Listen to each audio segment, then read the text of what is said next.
Guys, I'm JDubs.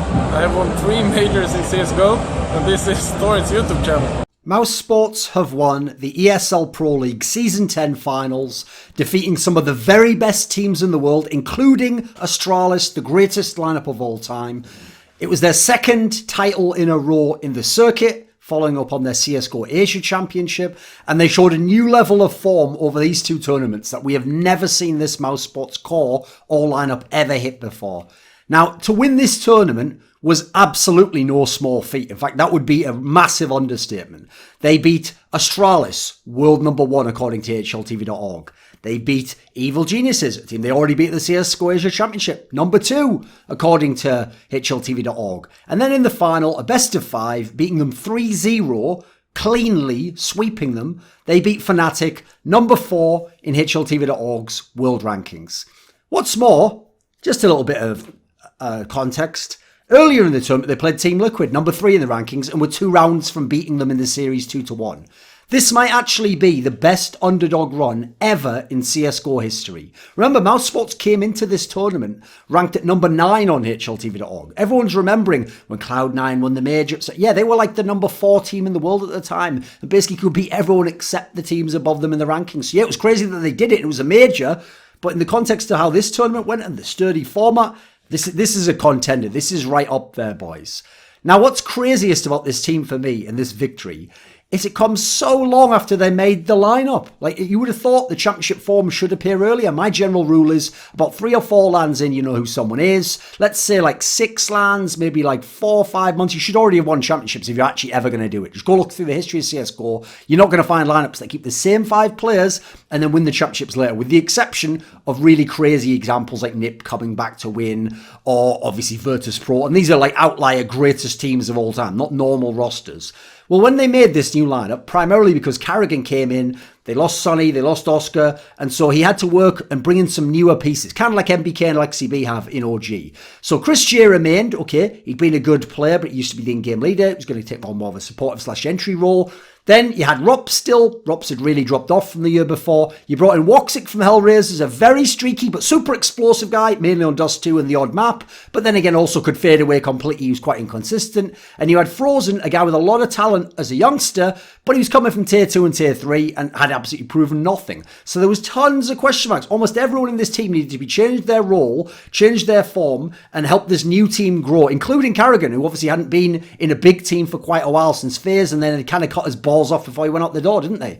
So you wonder, where was his motivation going to be? Well, this was a fresh squad to mould, and he really accepted the challenge. So even from the beginning, they were having really close matches against some of the best teams in the world, but they weren't winning them. Like, yeah, they had a few nice wins. They beat FaZe Clan, he got some revenge over Nico a couple of times, but they only really had one big finish prior to this last run now, and that was when they had top 4 at the last EPL. But actually, that wasn't even as impressive at all as this result in any universe, because at that tournament, what people forget is, yeah, Team Liquid won it. Yeah, Astralis was on their way back roughly and went to that tournament. There was no Na'Vi, one of the best teams. There was no Vitality, number 2 team. There was no ENT, 2 or 3. And there was no Furia, at that point, probably top 5, I'd imagine, when they'd already had their results. So actually, it wasn't that stacked a tournament because of the nature that you had to be in ESL Pro League and qualify.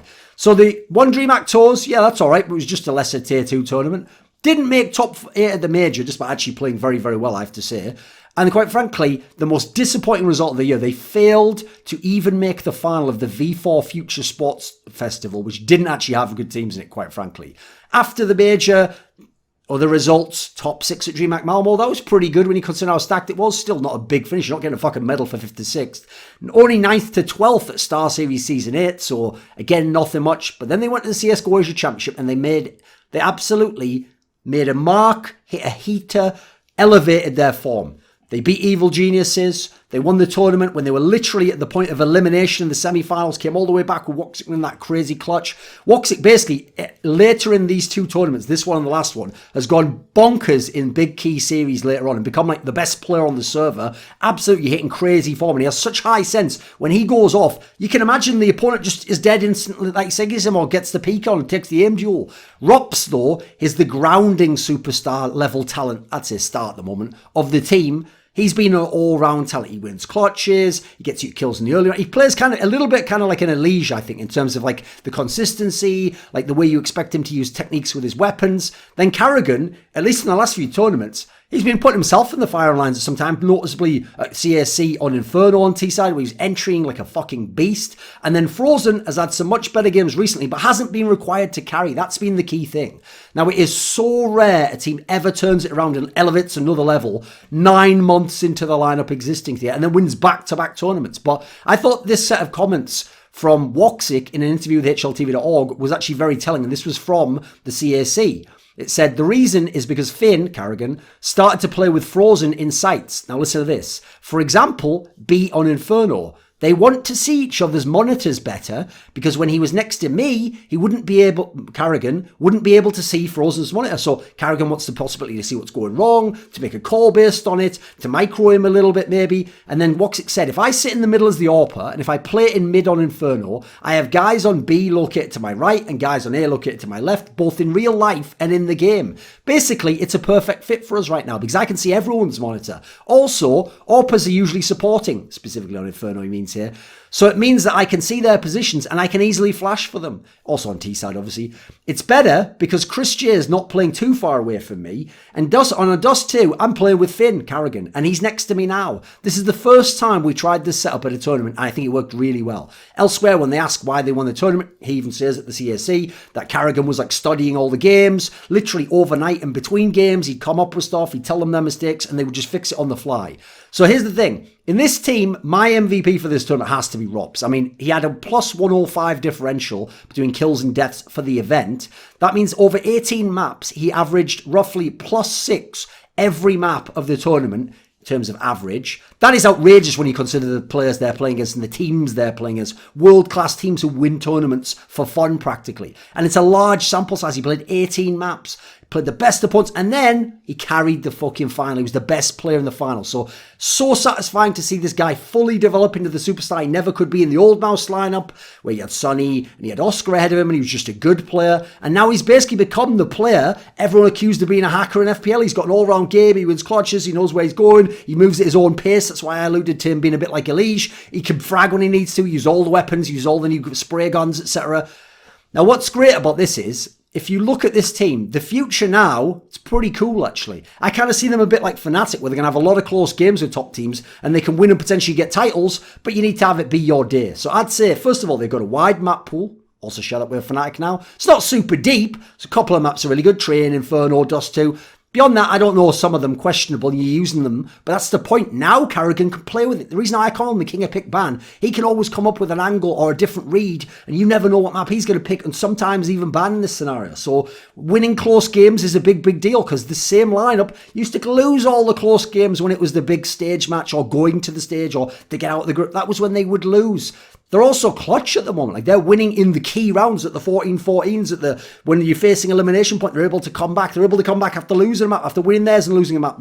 This is a very impressive development in terms of mentality and general form. Carrigan is fully in his flow again. I've always told people this guy is one of the greatest in-game leaders ever. He would be a contender for the best ever if it wasn't for that his replacement Glaive, which won fucking 4 majors.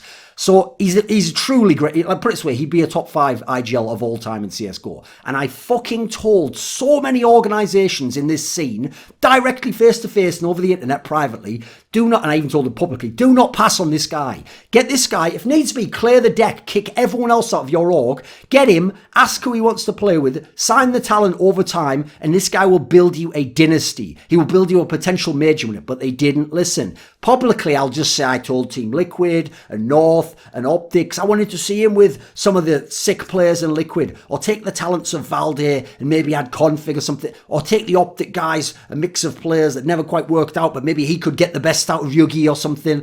I thought these were the right teams for him. This motherfucker is a legendary IGL and has many more trophies to win in his career if he continues at this pace.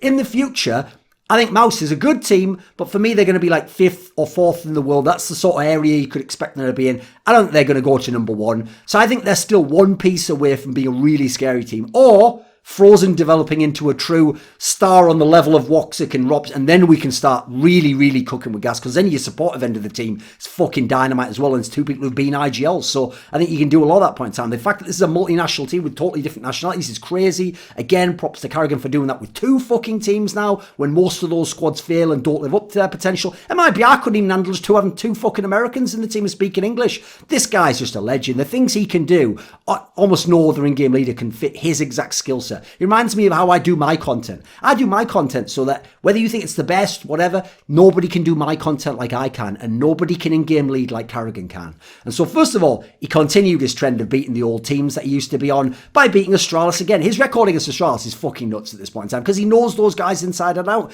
And his style of fast, no-huddle read type offense actually works really well if your players are hitting their shots, which isn't a statement that works for everyone, by the way, even though everyone says that in shitty interviews. But it works really well, actually, against the kind of slow, kind of hold the area, force the opponent to make mistakes style of Astralis. It actually makes me hope. Nitro, if you're listening, motherfucker, watch these demos. Why are you going so slow when the games get deep? Why are you literally going to Astralis' pace? This guy knows how to up the tempo and break the key spot and put enough pressure on it that Astralis can't do all these wonderful rotations around them and win every 2vx scenario and get a bomb planted every fucking time. Then you got to add on, I just love to watch the guy's style of play, because just like a great no-huddle offense, like a fucking Peyton Manning or Dan Marino, the way he's constantly hitting the guy that's the right guy to pick to entry and to follow up, and then who to put in this situation and who to go to on this map. And then when he finds something that works, he just runs it dry. And then when he runs it dry, he knows when to switch up immediately. And as a result, when he's in those 14-14 scenarios, he can make the key call that wins you the whole fucking game. I know he didn't get it at the major. Shame about that, wasn't it? But he was so close. He was on championship point, boys. So what an amazing run. Incredible performance by Mousesports. Last thing to say, massive props to Fnatic. I really thought the first run at DreamHack Malmo was just some sort of a mad honeymoon run. They got those players back with a line that was good, but it was never going to be the best. The fact that they won that, I thought, it's a one-off, isn't it? Then they made second at Star Series. I was like, this is getting pretty fucking legit. But okay, let's see the third tournament. Okay, top 4 at ESL, ECS. That's not even that bad. The other 3 teams in the top 4 were the other 3 of the top 4 ranked teams in the world. Then you go to this tournament. They made the final. They placed ahead of Astralis, Team Liquid, Evil Geniuses. This team is legit, and I'm just going to say it now. I am upgrading them to S-tier status. They are one of the event favourites and best teams in the world. This video was kindly supported by Alexander Rao, Blunt Smoking Anus Destroyer, Dane Cuskley, Dean Tanglis, Chi Mao, JDubs, NateDOhDoubleG, Peter the Feeder, Tobias Bernasconi, and a special thanks goes out to Jerky's Minion and Mohammed, Alabdul, Razzaq. Do you want to suggest a topic or a guest for my content? Maybe you'd like to ask me a question in my monthly Patreon AMA. Would you like teasers on upcoming content that I'm doing? Maybe you want to take part in a discussion directly with me? Well, if so, then put your money where your mouth is and join the Scrilluminati today at the Patreon link in the description below.